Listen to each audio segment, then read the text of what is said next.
Well, good morning, everybody. Welcome back to House Talk Pregame. I am Dr. Lauren Pitts.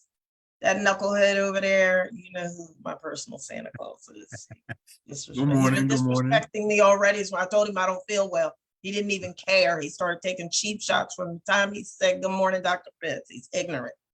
I was severely abused from Sunday night all day Monday by the delusional fans that are the Dallas Cowboys. Because if nobody caught up with the news or anything, they would have thought you all won the Super Bowl Sunday night. But don't worry, my grandma has a saying that she always used to say, "What does not come out in the wash will sure enough come out in the rinse." The wash for the Dallas Cowboys is this regular season. And the rinse, as we all know, is the divisional round of the playoffs, which you all have not gotten by in the last 27 years. So don't worry, when the second or third week of January rolls around, all will be stored with, you know what? Actually, I think I said this in the last season. I have a child that's on the way due in January. That would be a phenomenal way to come into the world, is on the day of the Cowboys losing the playoffs. I'm going to speak that into existence. I'm just going to speak that into existence right now. Good morning, everybody. How's everybody doing this morning? How is everybody doing? We got a wonderful, wonderful show lined up today for you all. We have a special guest here with us today that we're going to get into in a few minutes. Dr. Pitts. Yes. Is it cooled off in Dallas yet? It is. It was 71 degrees when we first logged in before the show starts. We're at 76 now, but the high, I don't think we're supposed to go much above that today. So we're getting down into the 60s at night, and it's sort of more humane temperatures now. You can go outside without turning into water on your way to the mailbox or cooking your breakfast on the sidewalk. So right. it's made life a little bit easier. Yeah. Fall is finally upon us. Well, yes. Officially in 5 more days, fall is finally upon us. Yeah. But no, so we got a great topic for you all today. Today we're talking about sustainable excellence, right? Yes. You know, we always talk about being able to achieve a certain level of excellence, but I always kind of share this quote with people. You know, I always say life is hard. You know, life is hard making it. Life is just as hard, if not harder, maintaining it. And when we talk about reaching a certain level of excellence, it takes years and years of consistent due diligent work to reach a certain level of excellence, but it takes just that much more and then some to sustain that level of excellence. So we're going to be talking about what it looks like to reach that level of excellence and what that excellence can look like in your athletic and personal life, but also what are some things that you can do to sustain that. We have a wonderful guest, Mr. Terry Tucker, here today with us, that's going to chime in and talk about this topic as well with us. So before we get into all that, Dr. Pitts, any mental health tip of the week, any news you saw going around in the world of sports this week that you want to share? Yeah, I have a bunch of stuff. So just bear with me for a few minutes. So first and foremost, one of the things that it's important for us to note is that September is National Suicide Prevention Month, right? Mm-hmm. And it is a time to raise awareness and discuss this highly stigmatized subject. Suicidal thoughts, much like mental health conditions, can affect anybody, regardless of age, gender, or background. National Suicide Prevention Month serves as a powerful reminder of the urgent need for mental health care professionals like Ronnie, like myself, and like so many of us. But I would also note that it's a critical time for anybody, right? Because we all need to be aware. We all need to be paying attention to those that are around us so that we can be more in tune to signs and symptoms that we might see. According to the Centers for Disease Control and Prevention, in 2021, 1.7 million Americans attempted suicide, and ultimately more than 48,000 people took their own lives. These numbers highlight the immense challenges we face and underscore the critical role that we as mental health practitioners play in offering support and guidance to those in need. If you or someone you know is experiencing a mental health emergency, call 988 for the Suicide and Crisis Lifeline. And you can also find free local resources just by simply Googling, mental health services near me in your browser. But what does that look like when it comes to our student athletes? What does it look like when it comes to our professional athletes? There was an amazing article written by one of our colleagues, Ronnie, Dr. Marina Harris, and she talks about, I just wanted to share some highlights from this article because it was a powerful read. And the key points that she made in this article that she had written is this understanding that college student athletes are dying in mental health crises. And the key points of her article is that college student athlete suicide is at a record high. College athletes are mirrors for the environments created by coaches and staff. And hopefully Coach Tucker will be able to touch on that from his time in coaching as well. The athletics culture change is needed to keep athletes safe. And then she went on to say that, and we've talked about this quite a bit, excuse me, on the show, Ronnie, all of the deaths that happened to our athletes by suicide in 2022. And they all had something in common. They were all high achieving. They were all high performing. They all seemed to be doing well according to everybody around them, right? There were the signs, just people didn't see them. And she said, one answer is clear, and that is that athletic departments and affiliated staff have a responsibility to foster cultures of mental wellness rather than athletic excellence alone. Athletic departments have come a long way in the past few decades, so we have to give credit where credit is due.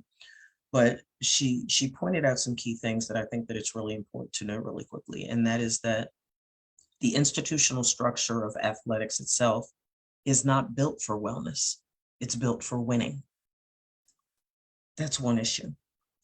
The win at all cost culture and rigid expectations are also felt by staff, which we talked about last season and we touched on last week, that the coach's mental health has to be taken into consideration too, the trainer's mental health. When you look at the documentary that we were talking about that was done on Irv Meyer and everything that was going on at the University of Florida. Yeah, man. Yeah. And they talked, I thought they did an outstanding job of highlighting all of the mental health issues that he was having as a result of all of the pressure of being the coach of the Gators. Right. She gave some great points that I'm hoping that we can touch on throughout the show today. And she talked about how do we change the culture. She said, although mental health awareness is important, awareness without substantial programming cannot be expected to make a meaningful impact on athletes' mental health. Athletics departments must dedicate significant resources, funding, time, energy to the mental wellness of athletes. And it's also vital to create a mentally healthy environment where athletes feel safe. For example, it's not enough to provide cursory check-ins with athletes. Coaches and staff must create an environment where athletes feel safe to truly be honest about how they're doing, even when it's not well. Check in often.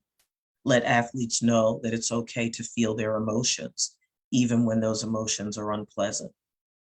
Do not minimize or make fun of sickness or injury. Do not encourage athletes to push through physical or mental health concerns. And that speaks to that article that you sent me a couple of days ago, Ronnie. And instead emphasize high effort with ample time for rest and recovery, both physically and mentally. Student athlete suicide rates have skyrocketed amid a national mental health crisis among adolescents and young adults. Football players seem to be at highest risk for suicide. That's that part. And then just the other couple announcements that I wanted to make. On Wednesday, and I do apologize, I didn't get a chance to double check to see if you can still register, but the National Society of Black Sports Professionals of North Texas is holding a virtual Inside HBCU Athletics webinar on Wednesday night. It is 6 to 7:30 Central Time, so 7 to 8:30 East Coast Time. Registration is free. The panelists are John T. Grant, who's the Executive Director of the Cricket Celebration Bowl and the MEAC and SWAC Challenge Kickoff college football games in Atlanta, owned and operated by ESPN Events. Tiffany Dawn Sykes, who's the Vice President and Director of Intercollegiate Athletics at Florida A&M. Derek Weber, who's the President and CEO at Weber Marketing and Consulting. And then it's being moderated by Jordan Thomas, who's the Senior Manager and Partnership Sales for the Long Island Nets. So phenomenal event. I will be attending that virtual event. I registered for it a few weeks ago and I just forgot to mention it. And then just the last announcement that I wanted to make is that the philanthropic group gifted HBCUs $124 million to increase student enrollment and retention. The HBCU Transformation Project, a collaborative venture between the United Negro College Fund, Thurgood Marshall College Fund, and the Partnership for Education Advancement, announced on Wednesday a $124 million investment from philanthropic group Blue Merit and Partners. And the gift will be used to increase enrollment, improve efficiency, enhance infrastructure, and promote economic mobility at some of the nation's HBCUs, according to a news release by the HBCU Transformation Project. So I just wanted to make sure that folks were aware of that. And that's all I have. Thank you for that. Thank you for sharing. I don't have anything to add to that. I think you said all of that very beautifully, especially in your mental health tip of the week. So yeah, let's go ahead and get started. So for our guests, I'm gonna read our guest's bio real quick and then give him a chance to fill in anything. And then also let's get this started. So Terry Tucker is a motivational speaker, author, and international podcast guest on the topics of motivation, mindset, and self-development. He has a business administration degree from the Citadel, where he also played Division I college basketball, and a master's degree from Boston University.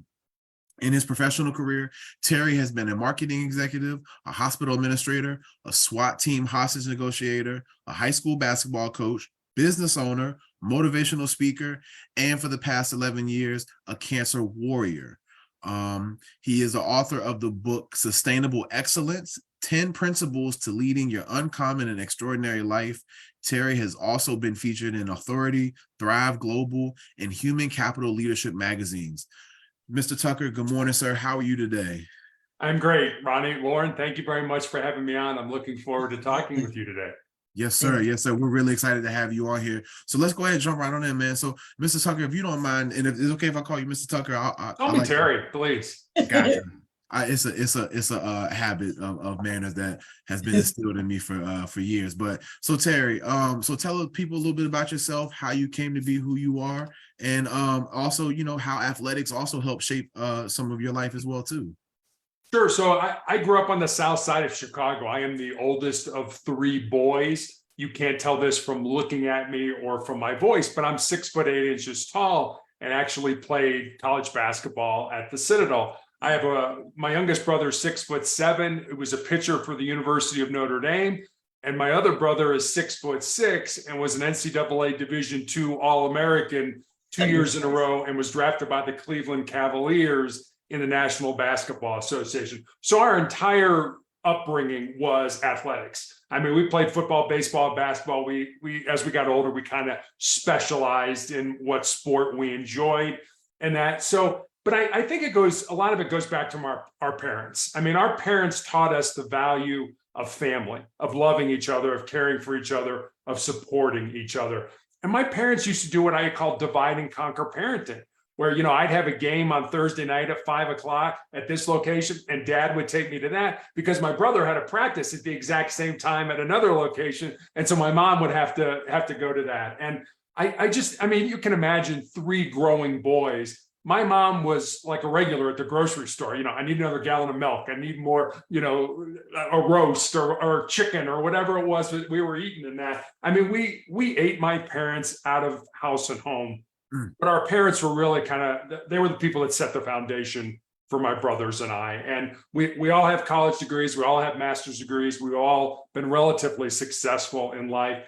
And that's really what it's about. And sports certainly helped me do that. I mean, I started playing basketball when I was 9 years old, played all the way up till I graduated from college. And then I had the opportunity to coach our daughter, who fortunately or unfortunately got my height and is 6'2", and actually played basketball at the U.S. Air Force Academy.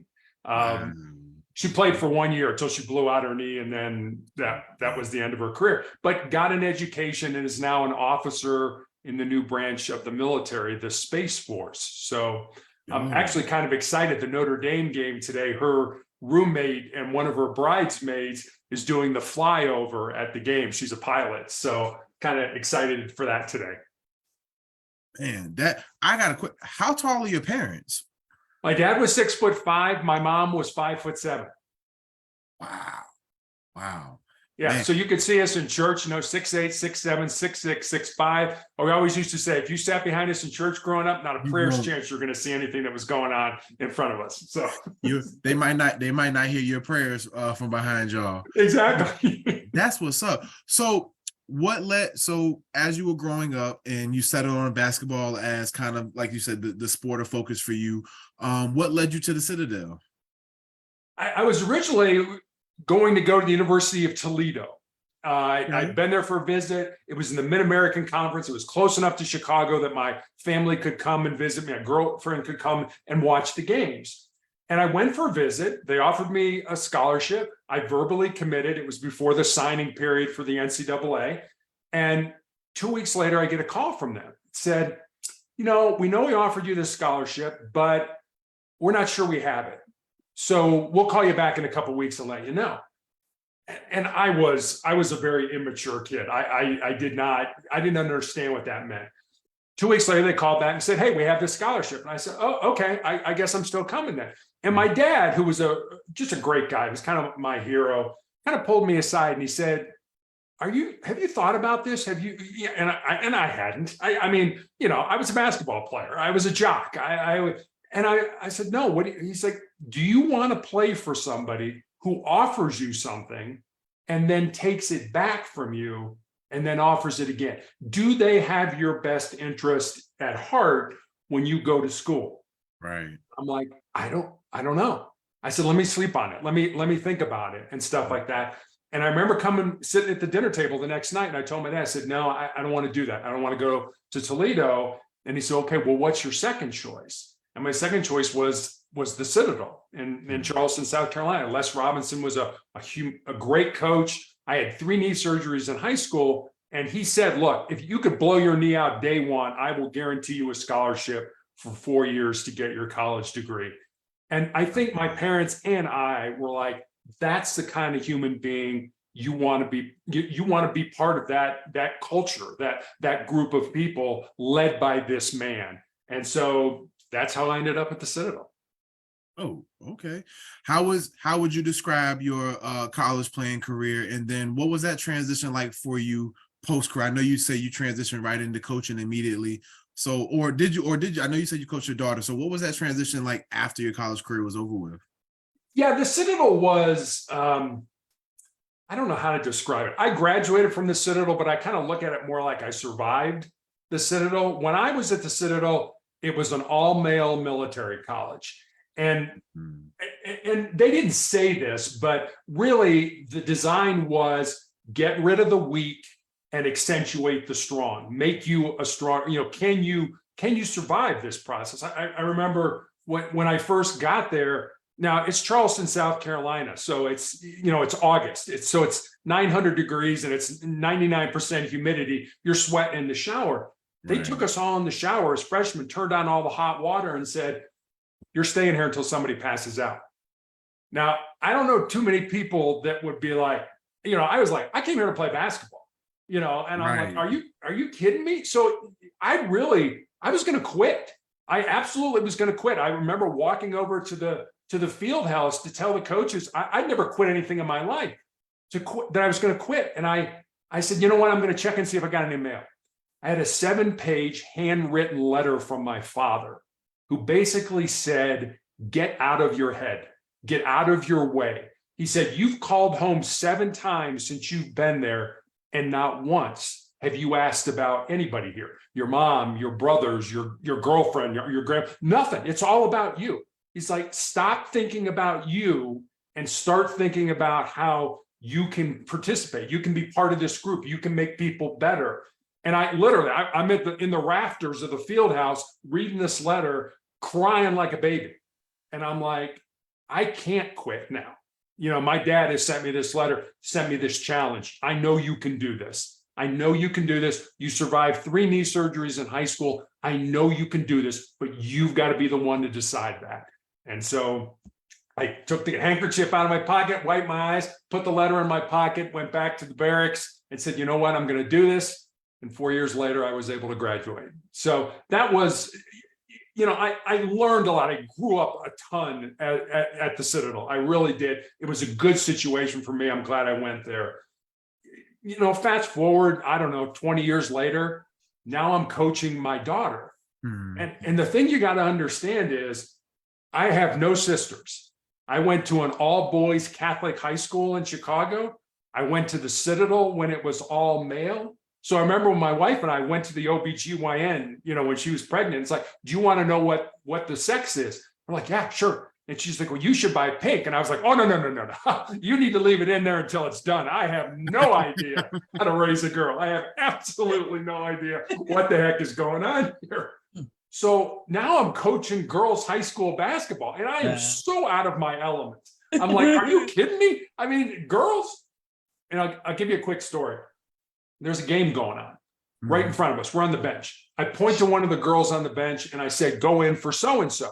And she shakes her head, yes. I go back to watching the game, and out of the corner of my eye, I can see the scorer's table. There's nobody there. So I turn back to her and I'm like, get in the game.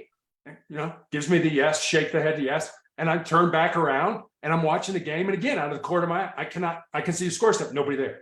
And so I turn back to her and I'm like, get in the game. Now she's shaking me off like a major league pitcher. It's like, no, not going in the game, not going in. I'm like, what? So I bring her to me, literally with the game going on right in front of us. I put my hands on her shoulder. I'm like, what's wrong? All of a sudden, the tears start down the cheeks. And I'm like, what's wrong? She's like, Coach, I don't want to go in the game. I'm like, there are no uniform wearers on this team. You don't get to sit on the bench and wear the uniform. I need you in the game. Tell me what's wrong. Well, if I'm afraid if I go in the game and make a mistake, my friends in the stands will make fun of me for making that mistake. And I said to her, what about your responsibility to your teammates? You come out here every day, you work on your game to get better, but you also work to make your teammates better. They are relying on you. I need you in the game now. I know you might make a mistake. That's okay. But just go in there and do your best. I'm like, am I really having a counseling session here on the side of the court as the game is going on? Yes, I did. But it was the strangest thing for me because I mean, Ronnie being a guy, when you were practicing, you were like, I couldn't wait to go in the game. I don't care how terrible you were, how mismatched you were. I wanted to play. Right. I did not understand that mentality, that mindset of I don't want to play because I'm afraid of what my friends might think. Yeah. Go ahead, Dr. Pitts. Go ahead. Finish your thought first, and then I'll I was just gonna say that was a very powerful reframe, and then you almost use the same science that your dad used on you. Where we can get so trapped in our head sometimes that we don't realize if we just take a step back and really can assess the situation for what it is and what we can do in that moment is not up trying to control everything at one time. Is doing what you can do, control what you can control, and as things become available and as opportunities present itself, then you can make certain moves. And even in that situation, reframing to her like, look, we're in a game right now. Who's ever in the stands, I don't care if it's 1 million people in the stands or one person in the stands, they're going to talk about you regardless. But you have a responsibility to your teammates. You have a responsibility to yourself. That what you do in practice, what you do in the locker room, what you do watching film and in the weight room, right? That product, that finished result, now you have a chance to see that. But you have to believe in yourself as much as I believe in you to go out here and carry that out. That's a hell of a reframe, Coach. Yeah. It was when I took over this team. They were terrible. They were cellar dwellers. They didn't know how to win. They knew how to lose. They had got that down pat. And so it was changing the culture of we expect to win. And it's not about the scoreboard. I love the Nelson Mandela quote, the former president of South Africa, who said, I never lose. I either win or I learn. And I love that. Says that all the time. I say, I don't believe in wins and losses. I believe in wins and lessons. Yeah, exactly. Exactly. What are you learning here? Because none of these kids were going to go. My daughter did play at the next level, but none of the rest of the kids played at the next level. Yeah. It's like, what are you learning as a teammate? How to be a good teammate, how to lose, how to win, how to push yourself, all these things that I'm trying to teach. and we can go into the parents. The parents were the worst part of coaching, and the kids were great. They were like sponges, they were taking all this up. But the parents were like, "Oh no, you're better than so and so." And I mean, I got you for 2 hours, 5 days a week, 6 days a week. Your parents have you the rest of the time. So at the dinner table, it's like, Coach Tucker doesn't know what he's talking about. He doesn't know. Okay, that's fine. I'm doing the best I can. Right. Yeah. What I wanted to get your perspective on, Terry, is when you talk about shower torture at Citadel and then fast forward to coaching. When did you become more aware, or did you become aware of the element of mental health and mental wellness in your athletic journey as a player and as a coach? I think I learned that. I certainly learned it when I was younger. So I had my first knee surgery when I was 15 years old and ended up having 3 during my high school career. And I remember when I went back playing basketball after I finally was able to, rehab and go back. I remember my brain was putting all kinds of negative thoughts into my mind. Things like, hey, you're probably a step slower since your surgeries, and college coaches aren't going to be interested in recruiting you. And I remember thinking, wait a minute, I am still playing at an elite level, and coaches are still reaching out about the possibility of playing for their college or university.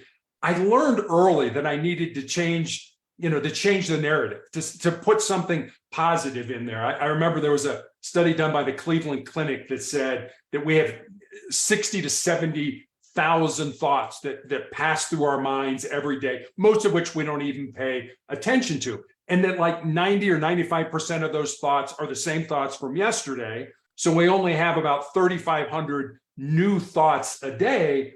But the other thing I found was interesting, because I'm old enough that I took typing in high school, 40 words a minute in typing got me an A. Your mind operates at a speed of 1,000 words a minute.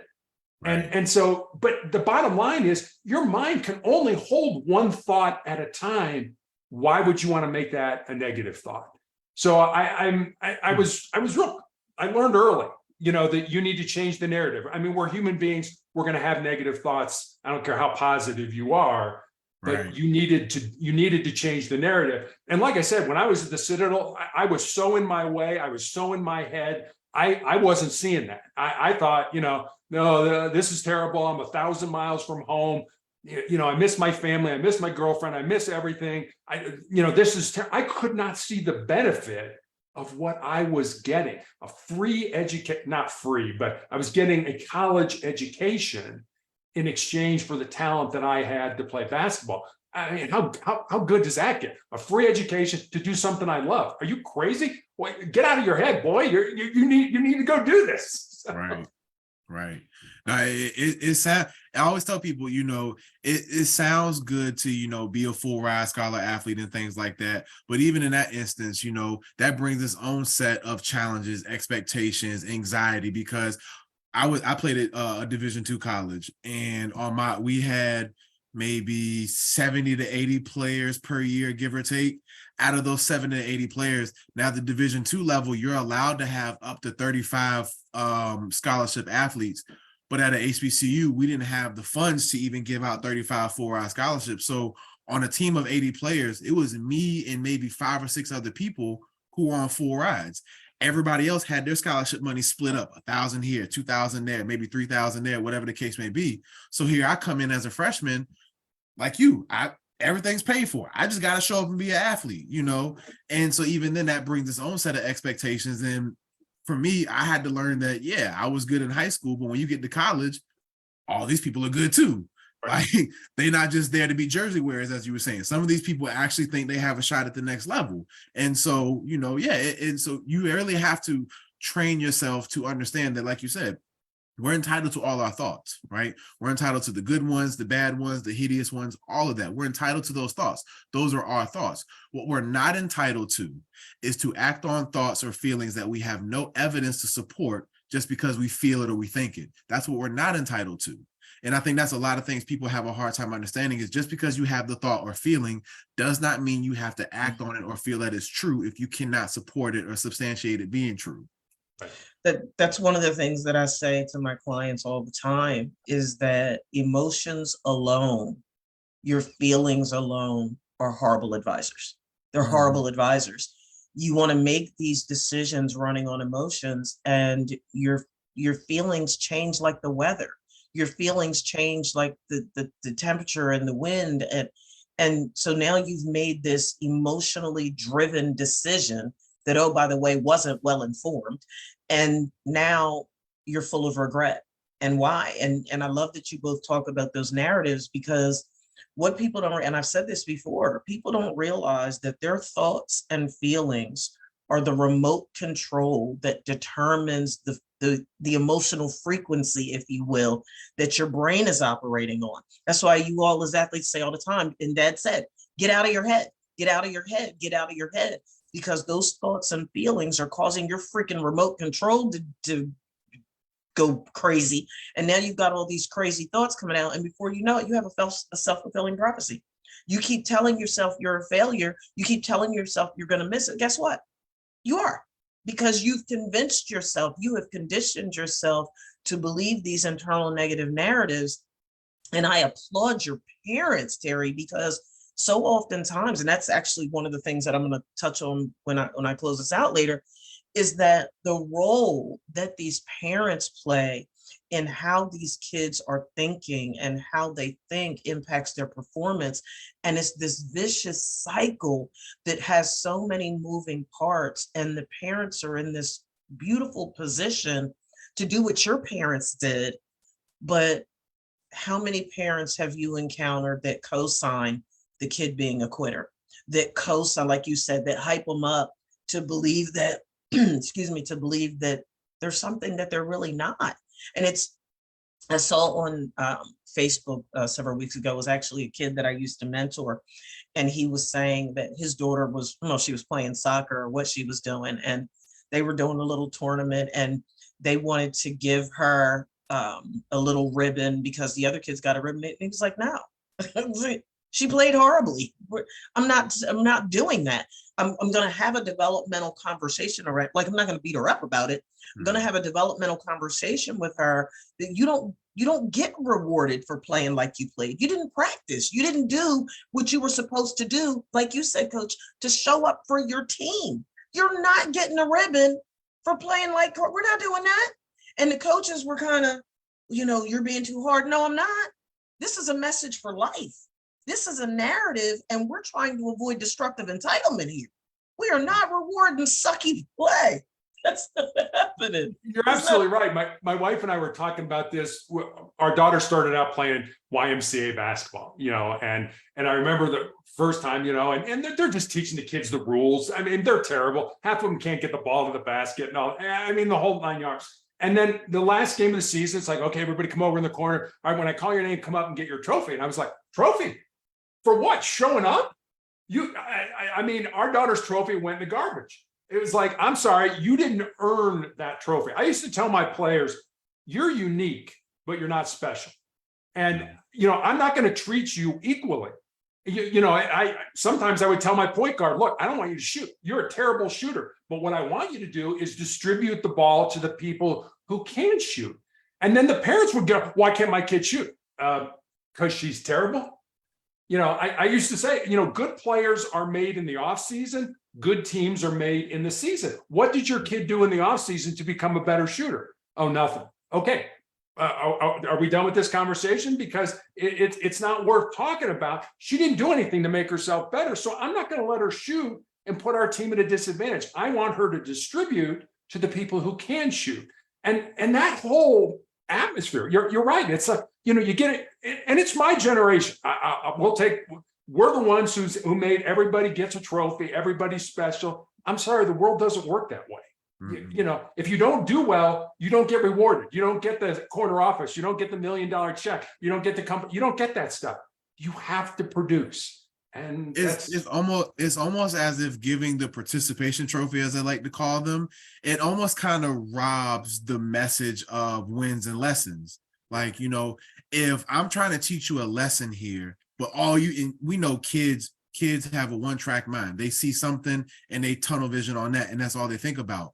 If I'm sitting there trying to have that moment with you and teach you about understanding that just because you put in the effort, it doesn't always work out your way, but here's this trophy over here, you're not hearing nothing I just said. You just see the trophy. And sometimes kids see it as, well, even if I don't give my best effort, I can still get rewarded in some way, shape, or form.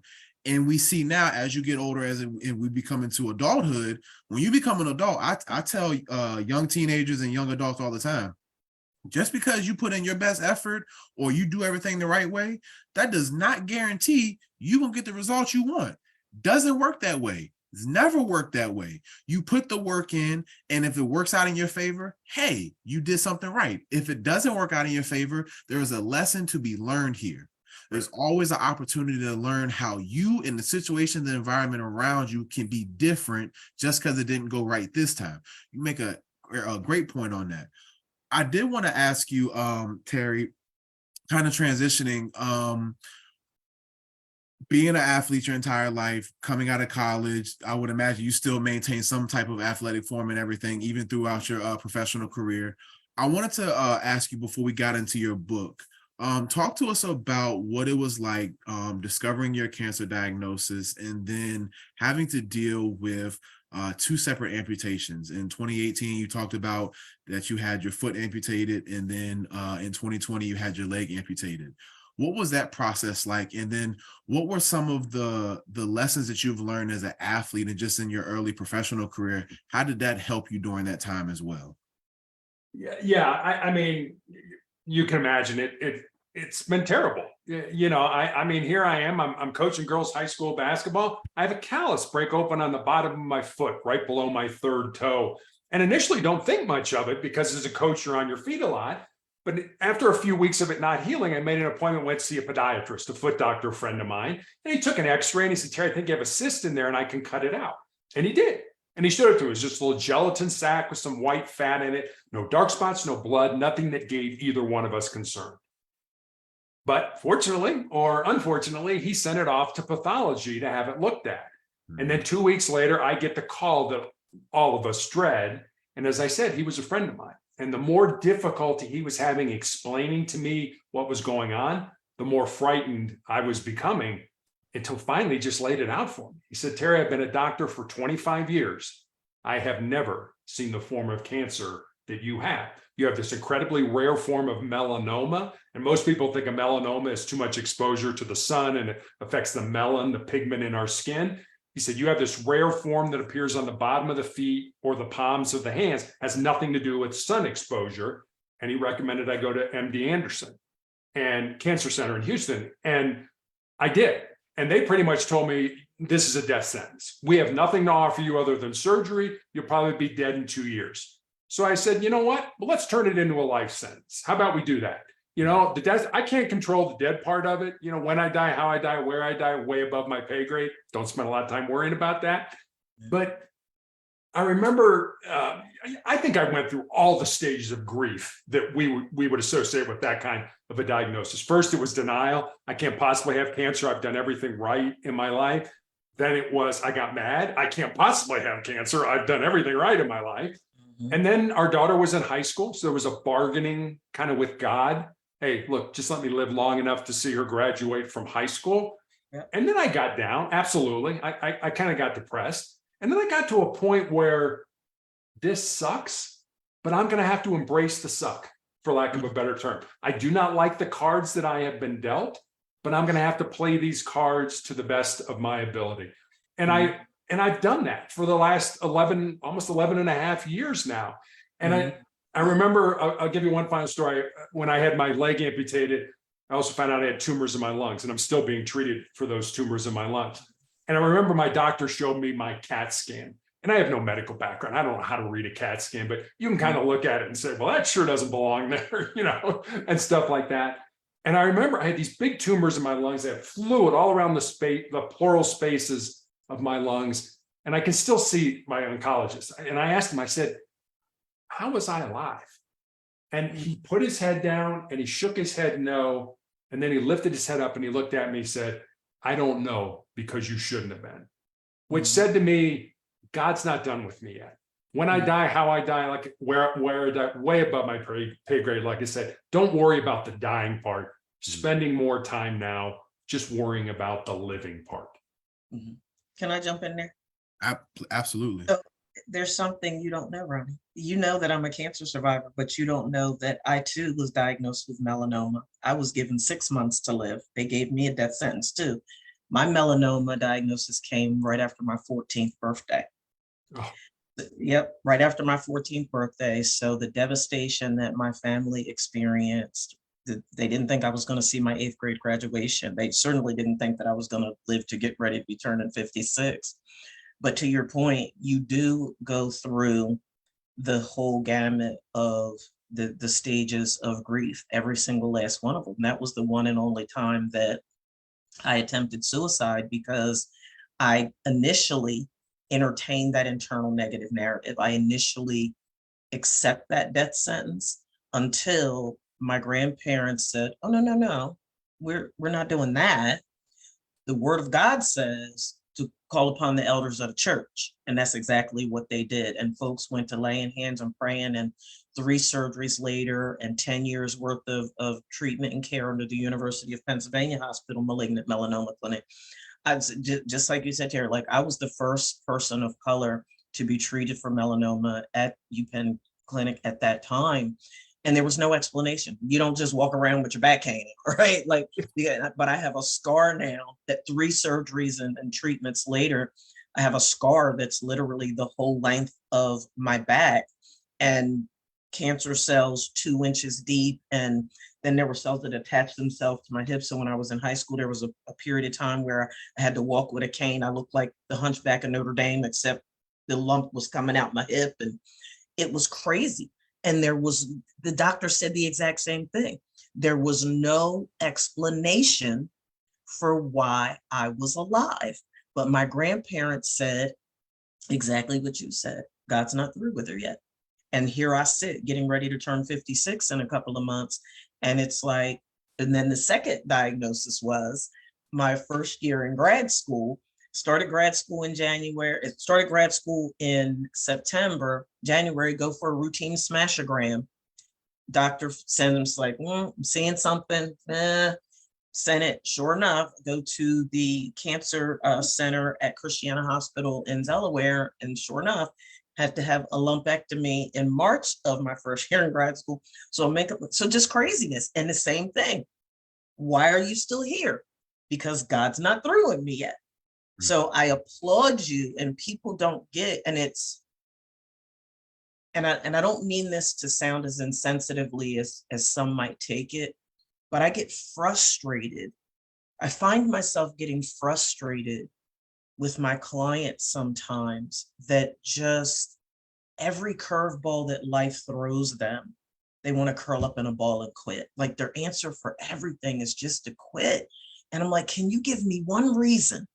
Can you give me one reason why you should live? Can you give me one reason why you should, I don't know, maybe it could be your kids. Maybe it could be your husband. Maybe it could be your cat or your dog or your mom or your dad. Maybe something. Can you give me, you've given me all the reasons why you want to give up. Can you give me one reason why your life is worth fighting for? And they're always so quick to say, Dr. Pitts, you don't understand. Yes, I do. Yes, I do. I do understand. I know what it's like to have multiple death sentences. I've had so many freaking near-death experiences, it's not even funny. Fight. Quit being a turtle and hiding in your shell and fight. Because whether you believe in God or not, he ain't through with you yet. You're here for a reason. Okay, I'm done. No, and you make a huge point. And I think one of the things that team sports taught me, and Ronnie, you probably feel the same way, is the importance of being part of something that's bigger than yourself. You realize on a team that if you don't do your job, not only do you let yourself down, but you let your teammates down, your coaches down, your fans down, your parents down, et cetera. And if you think about it, the biggest team game that we all play is this game of life.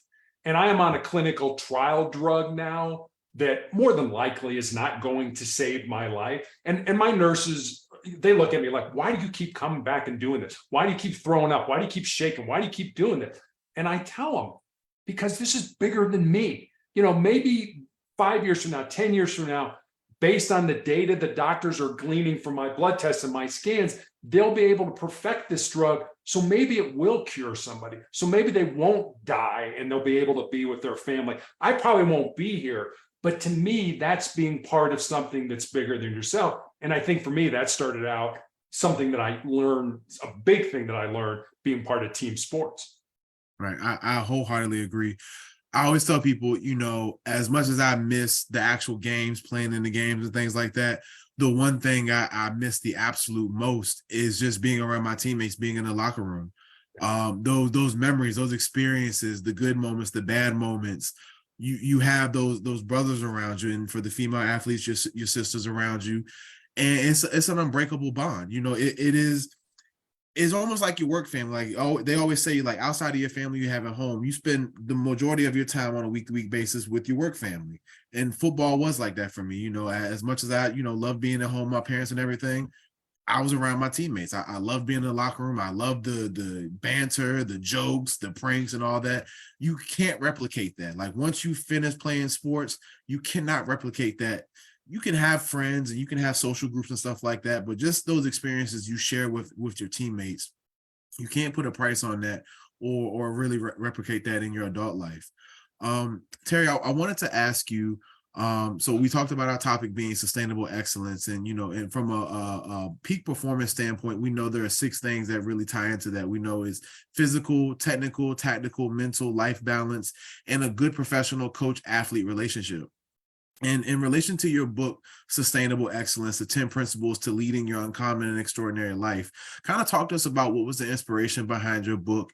And then we do have a little bit of time if you wanted to maybe lead into maybe some of those principles that you highlight in your book. Sure. So Sustainable Excellence was really a book born out of 2 conversations that I had. One was with a former player that I had coached in high school who had moved to Colorado, where my wife and I live, with her fiance. And the 4 of us had dinner one night. And I remember saying to her after dinner that I was excited that she was living close and I could watch her find and live her purpose. And she got real quiet for a while. And then she looked at me and she said, well, Coach, what do you think my purpose is? I said, I have absolutely no idea what your purpose is, but that's what your life should be about. Finding the reason you were put on the face of this earth, using your unique gifts and talents and living that reason. So that was one conversation. And then I had a young man in college who reached out to me on social media, and he said, what do you think are the most important things I should learn, not to just be successful in my job or in business, but to be successful in life? And I didn't want to give him the, get up early, work hard, help out. I didn't want to give him the cliches. I wanted to see if we could go deeper. So I spent some time, was taking some notes, and kind of had these 10 thoughts, these 10 ideas, these 10 principles. And so I sent them to him. And then I kind of stepped back and I was like, well, I got a life story that fits underneath that principle, or I know somebody whose life emulates this principle. So literally during the 3 to 4 month period where I was healing after I had my leg amputated, I sat down at the computer every day and I built stories, and they're real stories about real people underneath each of the principles. And that's how sustainable excellence came to be. As you've had to adjust to life with, being an amputee, still being a warrior with your cancer diagnosis and everything, how have these principles that you curated in this book, how have they helped you along in this journey and as you continue to push forward? Yeah, I mean, they're just things I've learned over my life. Mm-hmm. They're 10 principles. They're not in any particular order. Number 1 isn't any more important than number 7 or anything like that. But I'll give you a couple of them. And it's always fun for me as an author when somebody reaches out, because there's always one principle that sort of resonates with the reader. It's kind of the highlight principle. It's a great place to start a conversation. Mm-hmm. And I wrote all 10 of them, but there's one that resonates with me. And I'm sort of ashamed to say it does, because I've done this so many times in my life. And here's the principle. Most people think with their fears and their insecurities instead of using their minds. And I know I've done that. I know, I want to do this. Oh, wait a minute. Maybe I don't have enough information, or maybe I'm not smart enough, or what will people say about me if I fail? That's thinking with your fears and your insecurities. That's not thinking with your minds. And whenever I speak, especially to young people, I always tell them, if there's something in your heart, something in your soul that you believe you're supposed to do, but it scares you, go ahead and do it. Because at the end of your life, the things that you're going to regret are not going to be the things you did. They're going to be those things you didn't do. And by then it's going to be too late to go back and do them. So that's one principle. There's a principle in there. And I know, especially the young people, I always get kind of like, well, that's kind of stupid, but it's fail and fail often, especially when you're young. Make mistakes, learn from those mistakes. And people somehow, especially young people, they look at a athlete or an entertainer or somebody who's influential, and they're like, oh my gosh, that person's successful. I'm like, I guarantee you the road to that person's success is paved with failure. It's paved with all kinds of problems, but you don't see that. Right. And I go back to my daughter who, had an NBA 3-point shot, but what people saw was her doing that in the game. What they didn't see is all those hours in the hot, sweaty, humid, stinky gymnasium, putting up thousands and thousands and thousands of shots to get to the point where she could do that. I remember Jerry Rice, the Football Hall of Fame receiver from the San Francisco 49ers, had a great quote. He said, "Today I will do what others won't, so tomorrow I can do what others can't." Yeah, and I love that quote. I mean, it's such an amazing quote. And I'll leave you with one more quote. I'm really going to date myself now. 1976. It's my 16th birthday. It's also the country's bicentennial celebration. There was a U.S. gold medal winning Olympic swimmer by the name of Shirley Babashoff, who had one of the greatest yet simplest quotes I ever heard. And this is what she said: "Winners think about what they want to happen. Losers think about what they don't want to happen. Winners can override their negative brains and focus on the things they want to occur. Losers cannot see the importance of pursuing a goal or a dream." Again, what we were talking about, they can't get out of their head. They can't get out of their own way to be successful. So those are just a couple things that are in the book. There's all kinds of other things from my time as a negotiator and things like that are also in there. I love the last principle you shared. I have that conversation hundreds of times over with young people. I think one of the biggest detriments that my generation, the millennials, and the generation after me, the Gen Zers, have had to deal with is the societal assumption that you have to have certain things checked off by 25, you have to have certain things checked off by 30. And I work with so many people who by the time they're 25, you can just see life just being deflated out of them because I don't have a house, I don't make $100,000 a year, I don't have a wife or a husband, I don't have 3 little kids running around the white picket fence in our yard and everything. And they feel like their life is an absolute failure. And I always ask them, I said, well, whose rule book are you going by? Are you going by the rule book of society, or are you going by the rule book in which you are illustrating right now for yourself? I always tell adults, when we turn 18, it is your responsibility to live and be the life that you see fit for you. For the first 18 years of your life, that was your family's job to curate that, give you the tools and resources necessary to deal with life's ups and downs. But when you are 18, when you become an adult by law, not by maturity or by stature, but by law, it is your responsibility to be the author and illustrator of your life. Right? We always talk about what we want to see, but as an adult, the beauty of being an adult is now you have that control to do and be what you think about all the time. I always tell people, I can give you a plan to be successful in any type of avenue, any type of professional there is. There's a plan for it. It's not the plan we question. Do you believe in yourself to follow the plan when the plan does not go according to plan? And a lot of times people have a hard time answering yes, because it's belief in self. And I really appreciate you sharing that, because so many people think if I don't have this checked off by then, if I haven't done this by that, my life is just a wash and I'll just sail off into this misery of a sunset that I can't do for myself. I did want to. Can I just follow up on that with one quick story? Go ahead. So I've seemed to think, and you probably would agree with this, both of you, people seem to think that they're born empty, and that once they get out of school and they sort of get into life, that their job is then to fill themselves up. Kind of like you said, I want to get a good education. I want to get a good job, make a lot of money, drive a nice car, have a great family, live in a nice house and all this. And they think filling themselves up is somehow going to make them happy and fulfilled. And what I've come to understand is it's just the opposite. We're not born empty. We're born full with everything we need to be successful already inside of us. We just need to pull it out, use it for our benefit. And so it's not what we get. It should be what we give. It should be about pouring ourselves out, certainly for the betterment of ourselves, but also for the betterment of our family, of our community, of our society, of our country. And I've seen so many people that, if I have this, I'll be happy. Or if I have that, I'll be happy. And the problem is there's always that next thing. There's always one more thing that if I get that, then I'll be happy. Oh, I'm still not happy. And I just like, it's not that you're born empty. You're born full. Your job should be to empty yourself out for the betterment of this world. Amen. I wholeheartedly agree with that. Dr. Piz, it seemed like you wanted to chime in on a point real quick. Yeah, because you guys were hitting some of my buzzwords that were triggering some of the things that I tell my clients. And one of the things that I often tell them is that you have to get the right attitude in spite of the atmospheric conditions that you're experiencing. And that when you develop the right attitude in spite of the circumstances that you find yourself in, no matter how turbulent or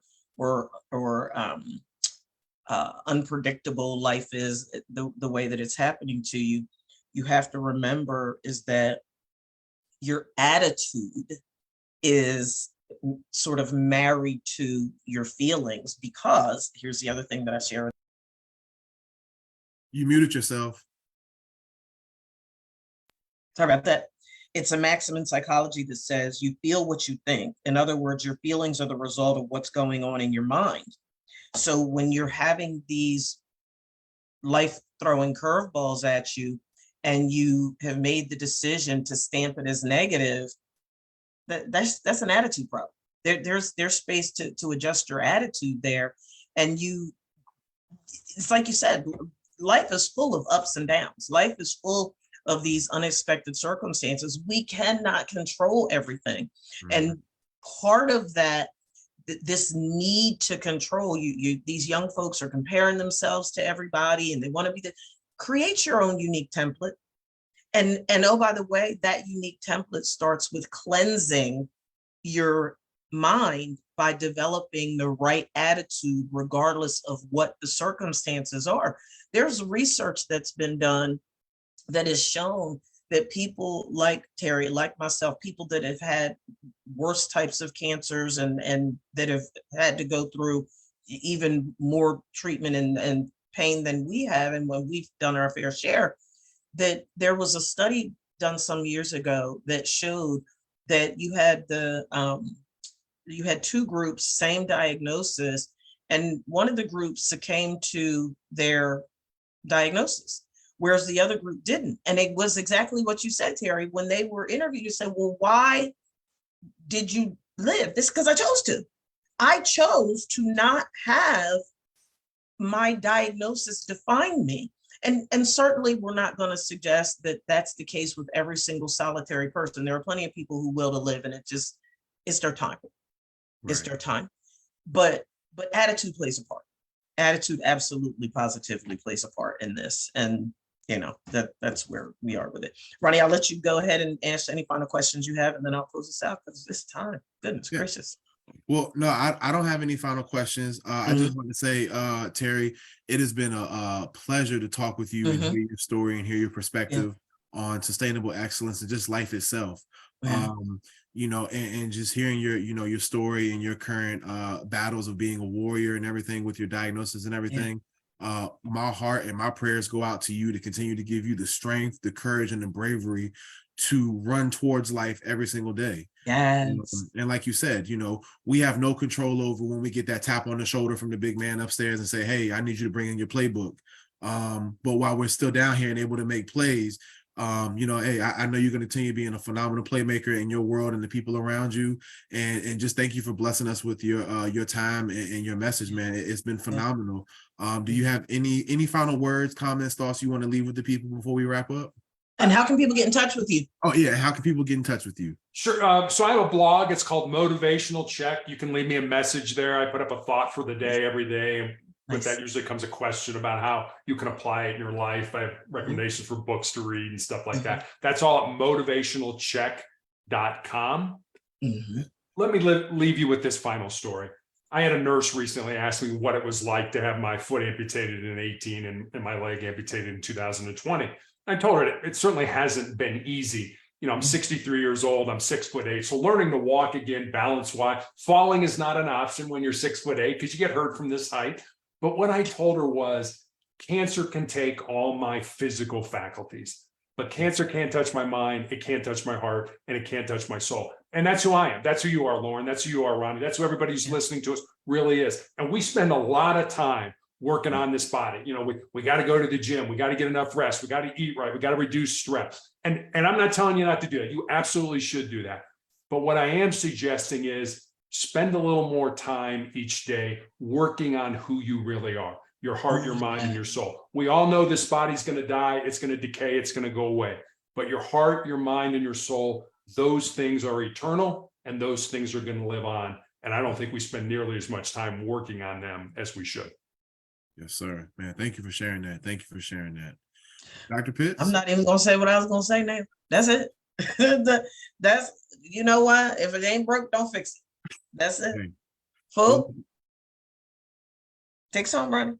Oh, no, you got it. Take us home this week. You got it. Hey, Terry, we're blessed. We Yes, are sir. truly, truly blessed. And so thankful for you spending this time with us. Continue blessings and prayers to you, sir, to just continue to embrace this healing journey. And you embody excellence. You embody what sustainable excellence is. And we are so humbled and so grateful that you spent this time with us. Folks, that's it. That's all we have for today. We won't be back for 2 weeks. We'll see you October 7th. We're adjusting schedule. We're banging out October and November, and then we're going to bi-weekly shows. So actually you only see us one time in November, but you know, you got to make the adjustments. We're calling it audible. Right. Maybe when we come back in 2 weeks, maybe the Cowboys will come back down to Shut earth. up, Ronnie. Goodbye. Have a great weekend. I was gonna say, Terry, if you can send your book to Dallas, they need to maintain some excellence before they can even sustain any excellence. They might really appreciate your book in the locker room. I think that'd be a staple in their locker room. Didn't I tell you? He can't help it. He can't. I knew he was on his best behavior the whole show. He had to slide it in. He had to.